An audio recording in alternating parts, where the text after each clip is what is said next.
Assalamualaikum warahmatullahi wabarakatuh. Baik, hari ini kita akan membahas tentang materi trigonometri. Untuk lebih lanjutnya, mari kita simak video berikut ini.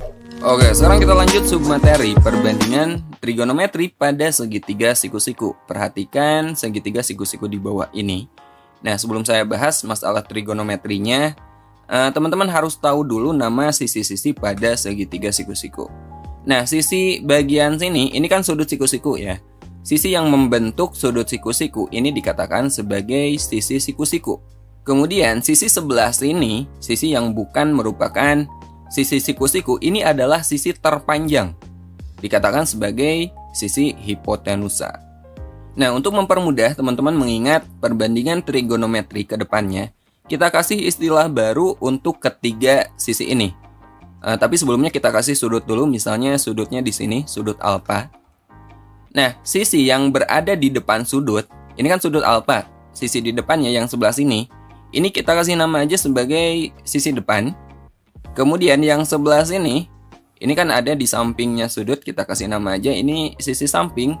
Dan sisi hipotenusanya, sisi terpanjang, ini kita kasih nama aja sisi miring. Ingat ya, sisi depan, samping, dan sisi miring. Dan saya tegaskan sisi miring ini yang kita sebut sisi miring bukan karena posisinya miring ya. Sisi miring ini adalah sisi terpanjang atau hipotenusa. Jadi kalau segitiganya seperti ini, sisi miringnya bukan ini teman-teman. Tapi sisi terpanjang berarti ini sisi miringnya. Ya, hipotenusanya. Sisi selain sisi siku-siku. Oke? Nah, sekarang kita bahas perbandingan trigonometri. Yang utama ada 3, yaitu yang pertama sinus atau kita sebut aja sin. Sinus atau sin alfa di sini adalah perbandingan sisi depan per sisi miring. Ya, sisi depan kita bagi dengan sisi miring atau kita tulis demi depan per miring. Ini disebut sebagai sin alfa. Kemudian perbandingan trigonometri yang kedua ada yang disebut dengan kosinus atau kita singkat cos. Cos alfa itu perbandingan sisi samping per sisi miring. Jadi kita tulis aja sami, samping per miring. Ini sisi samping, ini sisi miring. Dan yang ketiga ada yang disebut dengan tangen atau biasa kita tulis sebagai tan. Tan alfa ini perbandingan sisi depan per sisi samping atau kita tulis desa. Oke. Jadi cara mengingatnya teman-teman ingat kalimat ini. Sin demi kosami tan desa. Gampang kan? Ingat sin demi kosami tan desa. Contohnya perhatikan berikut ini. Perhatikan segitiga siku-siku di bawah ini. Di sini diketahui ini segitiga siku-siku ya. Sisi siku-sikunya ada 2 dan 3. Ini sudutnya alfa dan ini sudutnya beta. Kemudian yang ditanyakan tentukan nilai dari sin alfa, cos alfa, dan tan alfa. Kemudian sin beta, cos beta, dan tan beta. Oke, langsung aja ini kita selesaikan. Terlebih dahulu ini untuk mempermudah kita kasih nama ketiga sudutnya ini sebagai A, B, dan C. Jadi ini kita anggap sebagai segitiga ABC. Untuk mencari perbandingan sin dan cos, kita memerlukan sisi miring atau hipotenusa. Jadi sisi hipotenusa atau sisi AC di sini wajib kita cari terlebih dahulu. Caranya kita gunakan teorema Pythagoras. Sisi hipotenusa itu adalah akar dari jumlah kuadrat sisi-sisi siku-sikunya. Atau bisa kita tulis AC sama dengan akar dari 2 kuadrat ditambah 3 kuadrat. 2 kuadrat itu 4, 3 kuadrat 9. 4 tambah 9 itu kan 13. Jadi sisi AC-nya itu akar 13. Atau kita tulis panjang sisi AC itu akar 13. Sekarang kita cari nilai sin, cos, dan tan. Kita mulai dari sin alfa. Ingat sin itu kan demi, sin demi. Perbandingan sisi depan per sisi miring. Di sini sudutnya kan alfa. Jadi lihat sudut alfa. Depan alfa berapa? 2 dan sisi miringnya akar 13. Jadi sin alfa itu 2 per akar 13. Nah, jika menemukan akar sebagai penyebut, ini sebaiknya teman-teman rasionalkan ya. Ini kita rasionalkan kali akar 13 per akar 13. Akar 13 kali akar 13 ini kan 13. Jadi kita peroleh 2 per 13 akar 13. Kemudian kita cari cos alfa. Cos itu sami, samping per miring. Ini alfanya, sampingnya itu 3 dan miringnya akar 13. Jadi cos alfa itu 3 per akar 13. sami, samping per miring. Ini juga sama, penyebutnya bentuk akar, ini kita rasionalkan aja. Kita kali dengan akar 13 per akar 13, jadi kita peroleh 3 per 13 akar 13. Nah, sekarang kita cari tan alfa. Tan itu desa, tan desa berarti depan per samping.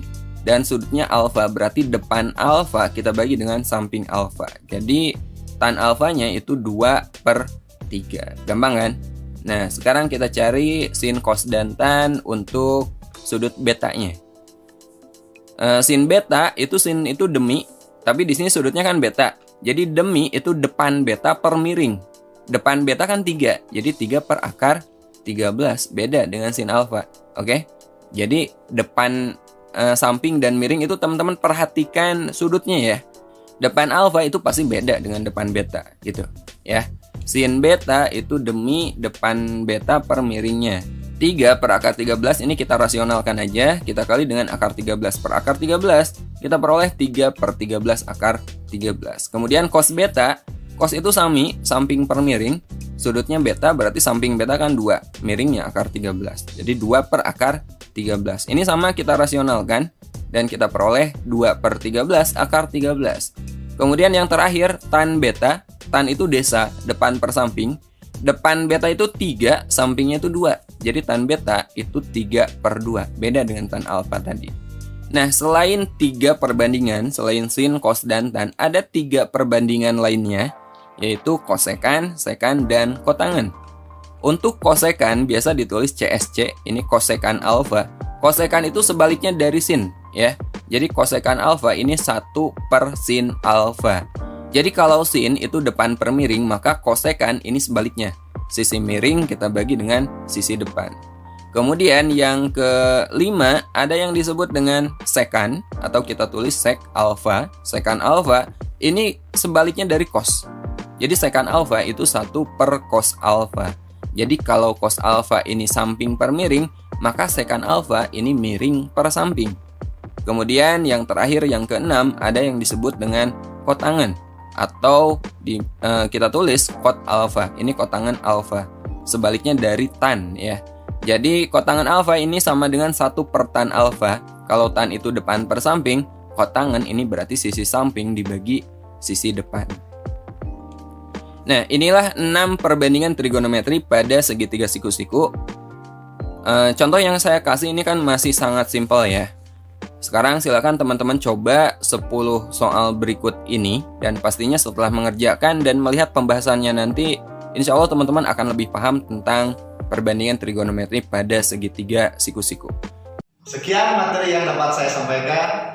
Jika ada pertanyaan, silakan Anda bertanya dalam kolom komentar berikut ini. Terima kasih. Wassalamualaikum warahmatullahi wabarakatuh.